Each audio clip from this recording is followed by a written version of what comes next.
Welcome to the Audiobook Insights channel. In this video, we will talk about the insights in the book Who Will Cry When You Die by Robin Sharma. There's no denying that we live in a fast-paced world where everything seems to happen all at once. We're constantly connected to each other through technology, and there's always some new thrill or distraction trying to grab our attention. Amidst this whirlwind of activity, it can be challenging to find a moment of quiet reflection to contemplate the deeper meanings of our lives. Given these hectic circumstances, it's no surprise that it's sometimes difficult to step back and really think about what makes life meaningful. But contemplating life's purpose is not just an introspective exercise, it's about more than just you. Self-improvement is all well and good, but for it to be truly successful, it's important also to think about the impact you have on loved ones, your community, and society as a whole. This broader perspective helps to frame personal growth not just as a means to individual fulfillment but as a way to contribute positively to those around you. In this summary, you'll learn how to lead a life with purpose. This journey will guide you through understanding how your personal ambitions and daily actions can align with larger goals that benefit others. You'll see how you can have a positive impact on the world around you, ensuring that your interactions and contributions make a meaningful difference. Whether it's through small daily acts of kindness, volunteering, or a professional endeavor that aims to solve societal issues, every action counts. This understanding underscores the importance of living a life that's not only fulfilling on a personal level but also enriching to the community. The true measure of success is often seen in the void that one leaves behind, so that when you're gone, the loss will surely be felt. Those who lead lives rich with purpose are remembered not just for their achievements but for the warmth, compassion, and change they inspired in others. Such a legacy is the hallmark of a life well lived, resonating through generations and affirming the profound impact of living purposefully. In this book's summary video you'll figure out what the Romans thought about exercise, how to make your commute more productive, and precisely how many more hours you'll live because of exercise. Key Idea 1. Maintaining perspective and practicing self-discipline will help you to lead a successful and happy life. There are few things in life more joyous than birth. When you were born, your first wail probably elicited whoops and rejoicing, a celebration of new life and potential. This profound happiness felt by those around you at the beginning of life is a powerful moment, full of hope and expectation. As far as the author is concerned, those emotions are what should guide us as we live our lives as adults too. We should aim to leave this world feeling happy and fulfilled. That way, when others learn that we have died, their tears will be of joy rather than of sadness. They will celebrate the life we lived and the impact we had, much like the joy at the moment of our birth. This perspective on life and death encourages us to live in a way that our legacy becomes a beacon of positivity and inspiration. Thankfully, there are some simple life rules you can follow to ensure that you too will lead a life that benefits both you and those around you.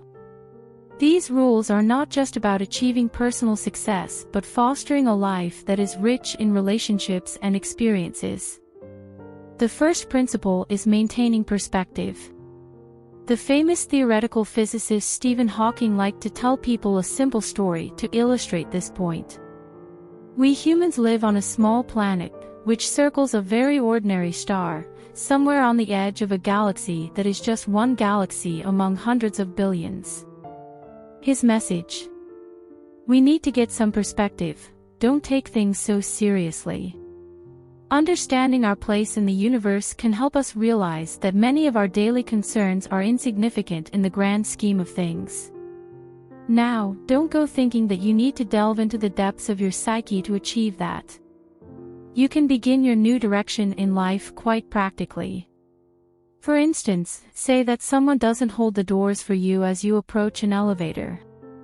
Sometimes, even a minor offense like this is enough to make you fly into a rage about how nobody respects you. But you needn't. The best answer is to shift perspective and realize that none of this has anything to do with you. Most likely the elevator user was just absent-minded or in a bad mood. Don't pay it any mind. Just go about your day with all the optimism you can muster. Instead of stewing in your own fury, let your goodwill toward others shine out. This approach not only improves your own mood but can also brighten the days of those around you. The next rule to follow is that of self-discipline. If you practice it, that too will help you in achieving a happy and successful life. You'll find that if you're disciplined, your life becomes easier. There's a good reason for this. Life often means fighting your way through difficulties no matter how tricky they seem. Imagine what would happen if you gave up on your friends as soon as you had a fight with them. Before long, you'd have no friends, which would make your life even more difficult. On the other hand, if you're self-disciplined enough to stick with your friends and talk through difficulties with them, not only will you learn much along the way, but you'll get to keep the friends, too. Such resilience and commitment to maintaining relationships are crucial for a fulfilling life, enriching your experiences and ensuring you never have to face the world alone. Key idea 2. For a happier life, be honest with other people and learn how to deal positively with failure. Many people make all kinds of promises with the full knowledge that they'll never have to act on them. We've all promised to lend people books at dinner parties, for instance, and then not done the slightest thing to follow up. This common social behavior, while seemingly harmless, can have deeper implications on how we view commitments and responsibilities.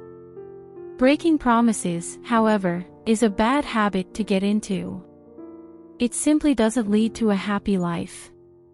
Each time we fail to deliver on a promise, no matter how small, it chips away at our integrity and trustworthiness. The repercussions go beyond the immediate disappointment of others, they cumulatively degrade our character and personal relationships. That's because every time you don't deliver what you promise, others will be disappointed. The only impression you'll leave is that you're unreliable.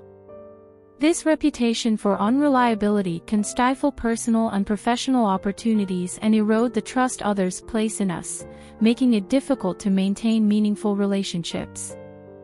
Instead, you should try to adopt an approach that makes honesty central to your life.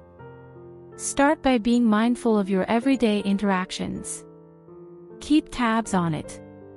Jot down how often you tell little fibs just to avoid confrontation or to make yourself liked.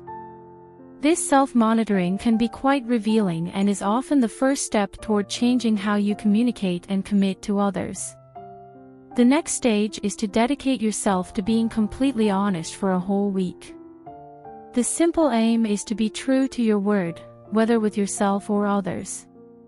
This exercise challenges you to live with integrity and can be incredibly rewarding.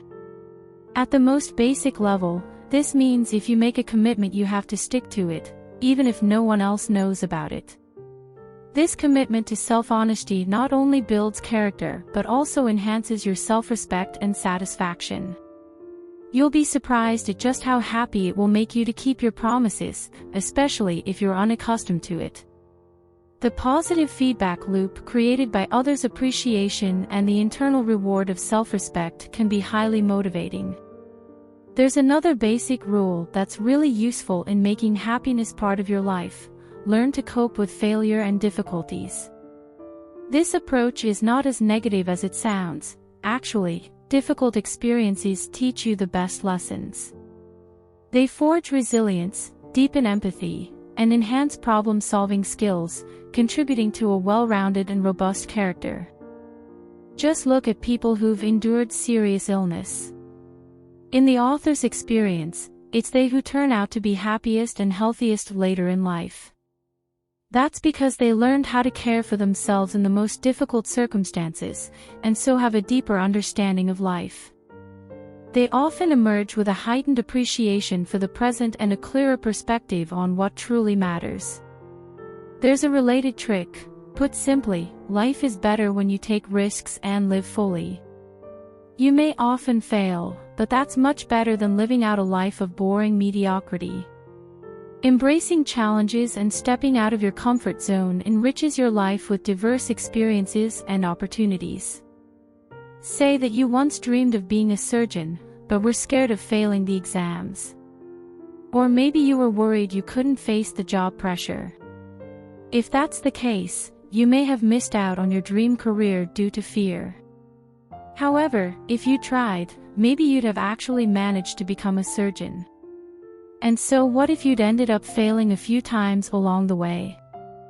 Failures such as those are actually rich experiences that can be put to good use later in life, often in finding your alternative career path or simply in gaining wisdom that enhances your approach to subsequent challenges.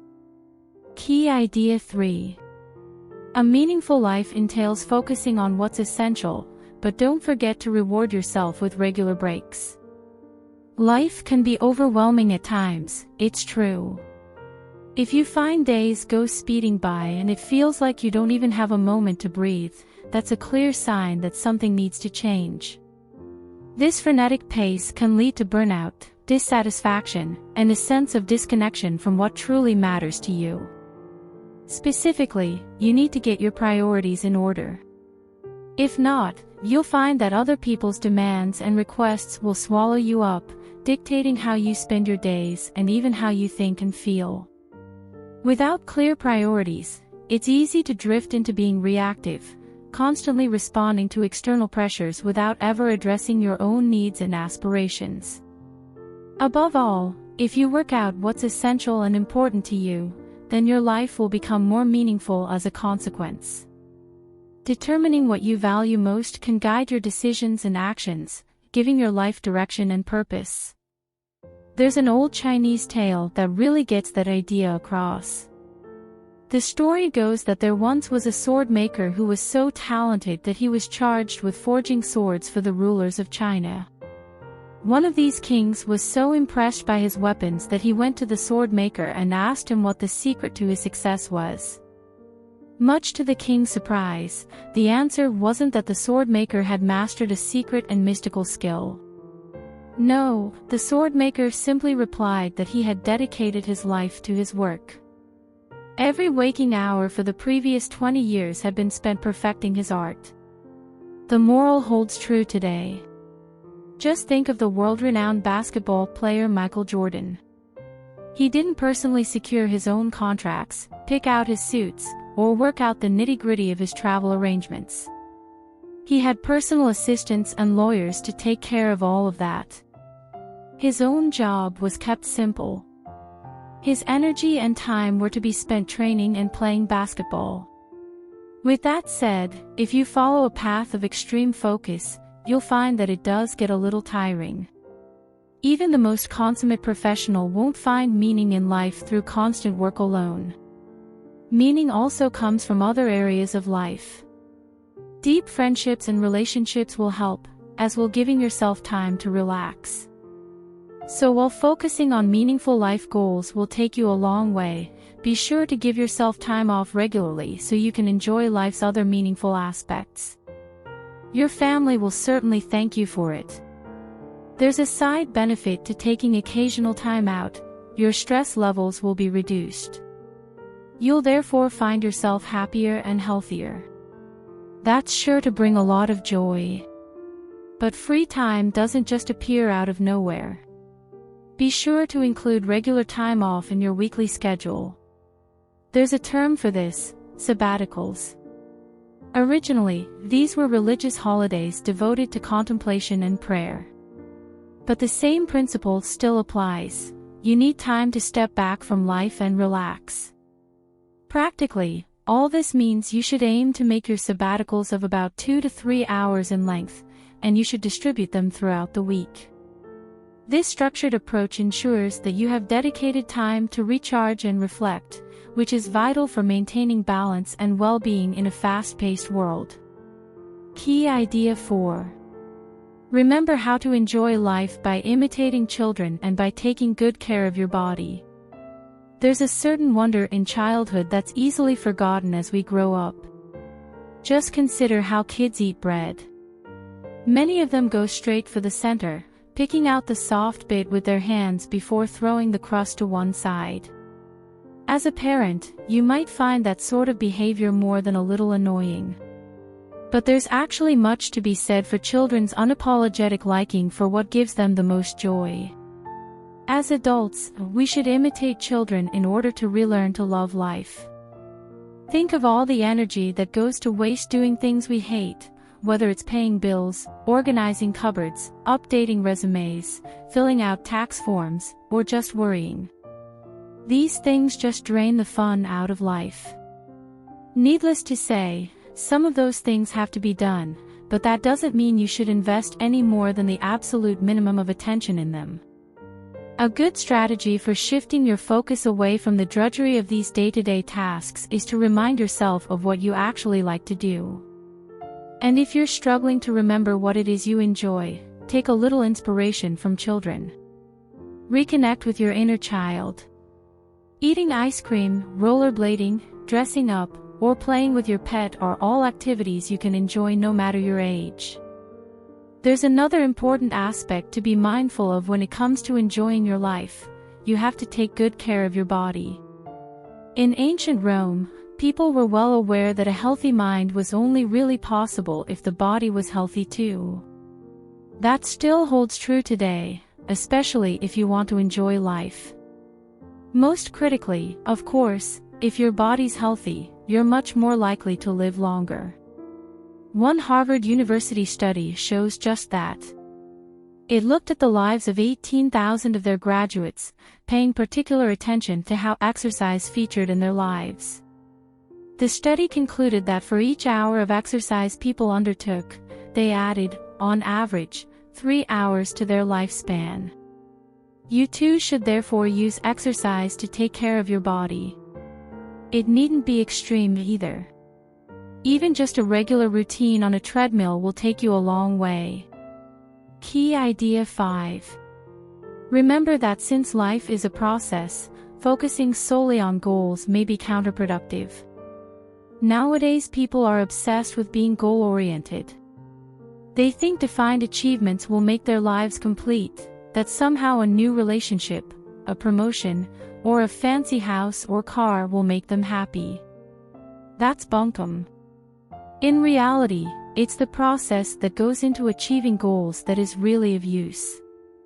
It allows us to develop and mature. That's to say, it's as you become a charismatic leader or a with-it parent that you'll pick up the important skills that will enrich your life.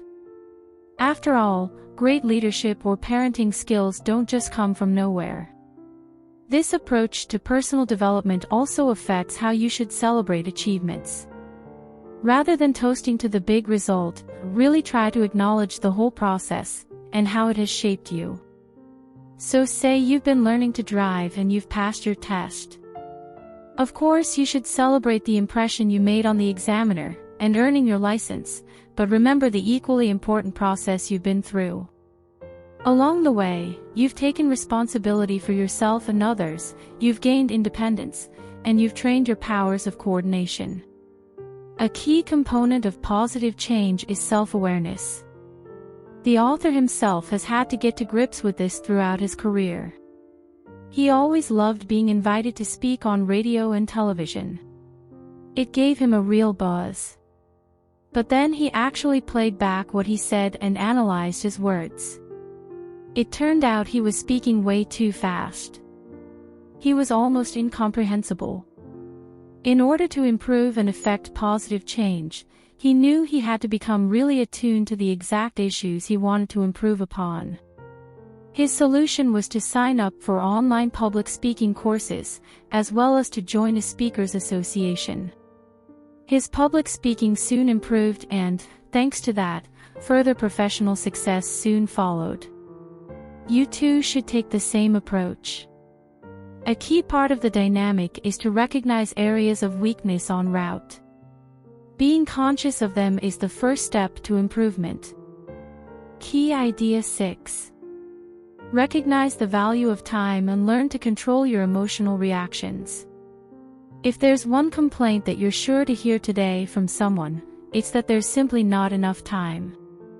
We all feel that way, and yet we're quite happy spending a few hours a day streaming films or scrolling through Facebook. It's a sure sign that we need a better approach to time management. The first thing you have to do is realize that time is a commodity. What's more, it's a precious one. Most people amble through life as though time were unlimited. That's why people often procrastinate, too. And you'd be amazed just how much time you waste on life admin, hobbies, vacations, or just staring into the air. To combat this trend, you need time management. Each one of us needs to appreciate the time that we have and ensure that we plan tasks accordingly. A good start is to work out which activities are important to you and incorporate them into your daily routine.